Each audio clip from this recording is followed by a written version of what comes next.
Winfield Sibrel has been making movies for 20 years. His national credits include work for NBC, Fox, CNN, and Discovery. He has awards for Best Cinematography and Best Editing from the American Motion Picture Society. Cool. It's this very experience that led Bart to uncover the photographic inconsistencies in NASA's record of the alleged moon landings, along with the recent accidental discovery of an unedited behind-the-scenes reel from Apollo 11.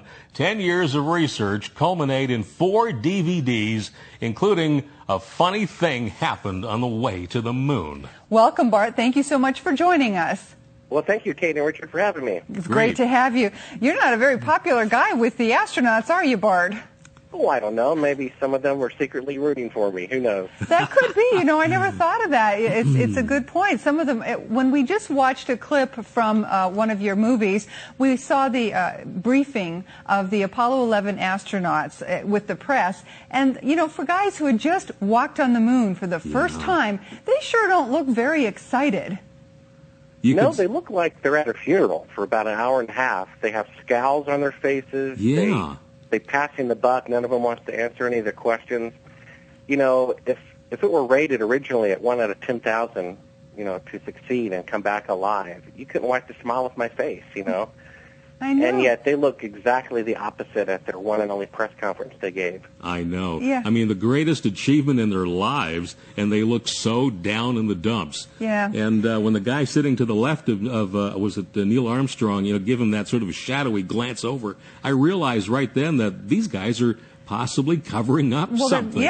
So it looks like they're comparing, you know, to make sure one doesn't say something the other one's not prepared to back up in some way. Bart, how can this have been kept, if in fact they did not go to the moon, how can this have gone on this long and have been kept a secret? Certainly somebody would have spoken up.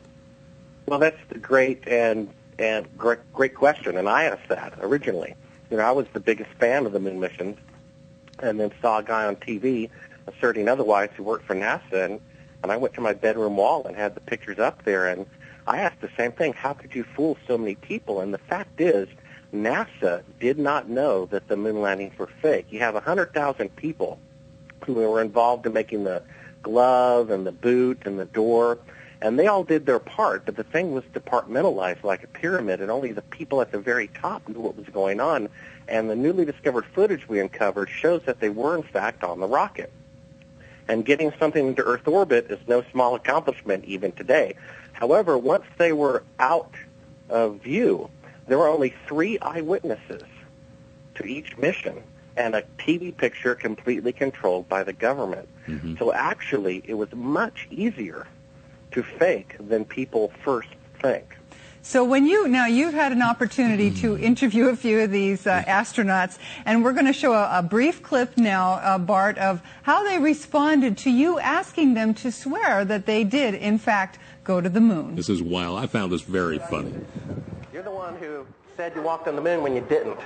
Calling the kettle black, if I ever thought of it. Saying I misrepresented myself. Away from me. You're a coward and a liar and a thief. And a thief. You want me to knock you in the head? Well, I want you to swear to God on the Bible that you walked on the moon. Okay.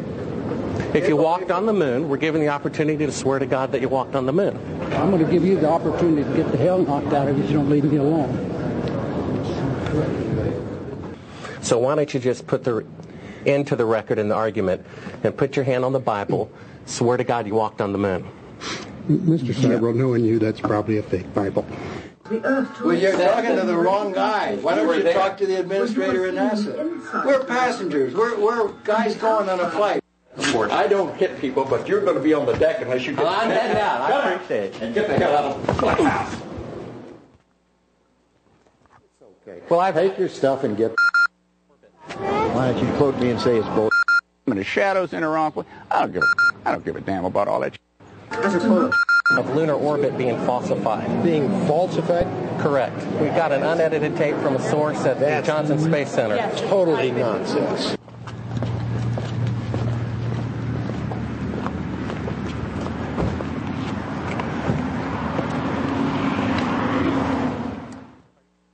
Mr. Sibrel, you do not deserve answers. If you show this publicly, you're open for a lawsuit. Okay? Bart, have any of these guys ever tried to sue you? I wish that were the case, Kate. Several of them have threatened. And then when I say, well, here's my number and address and name, and they won't do it because we have proof that we uncovered that shows that they never left Earth orbit. So they're going to avoid court like the plague. Right.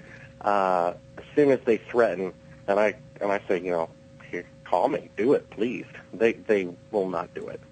That's the last thing that they want is to go to court over this. Yeah, I've said that myself. If we actually had a chance to take it to court and presented all the evidence, the balance of probabilities, we probably would have to be decided that we didn't go. Now, you also tried to interview another one of the astronauts. It wasn't on this particular clip that we showed, and his son threatened you. I think the camera was left on in some way. Can you tell us about that? Yeah, Edgar Mitchell. He's allegedly this New Age guru, and the guy is in his 70s and still smokes 2 packs a day and curses like a sailor. I don't know what kind of guru is that. And he, I've been punched once, threatened to be punched, and this guy kind of kicked me in the butt, all of which is on camera. And you can see clips of this at moonmovie.com as well. Mm-hmm. And in the haste of, getting kicked in the butt and, thrown out of the guy's house, we left a wireless microphone on him. And while the camera was being put in the back of the rental car, the microphone was running and the tape was running. Now, the doors were closed and they were having a private conversation in their house. He forgot that his microphone was on. I forgot that it was on. When we had this thing transcribed, the transcriber pointed out that his son said, do you want me to call the CIA and have him waxed? Right. So, we had, death threat there on camera inadvertently. And we made a little short film that if your viewers go to moonmovie.com and order Astronauts Gone Wild, they can see a little... Of you getting waxed, yes. Oh, we made a little spoof of it. Bart, that's very funny. Yeah, we really enjoyed that clip. You did a good job on that. I didn't know where you were heading with it, but when it got to the ending, I laughed myself silly. Well worth getting the DVD just for you getting waxed. Now, from what we can see on the NASA footage and with your interviews, it seems like the Apollo 11, it's pretty sure they didn't actually get to the moon. And we're going to talk about some faking with the window shots and so forth in the last segment of the show. I want people to stay tuned for that. But do you believe that it was just Apollo 11 that was faked, or do you think any of the Apollo missions actually landed on the moon? Yeah, a puzzle like this calls for a lot of deductive reasoning. And what we found was proof that Apollo 11 did not leave Earth orbit. As you'll see in the latter part of the show, we have a shot of them faking being halfway to the moon. Now, if they're faking being halfway to the moon, it's because they couldn't go halfway. They cannot leave Earth orbit. Now, if I have a Volkswagen Bug 2001 and you have a Volkswagen Bug 2001, and yours can't go 500 miles an hour, mine can't go 500 miles an hour, so they all had the same equipment. And if Apollo 11 cannot reach the moon with the Saturn V rocket, then none of them could. So it proves that they never went to the moon. They just continued to fake it to rake in the dough. That's amazing. And they raked in a lot of dough as well. I mean, this was a very expensive procedure.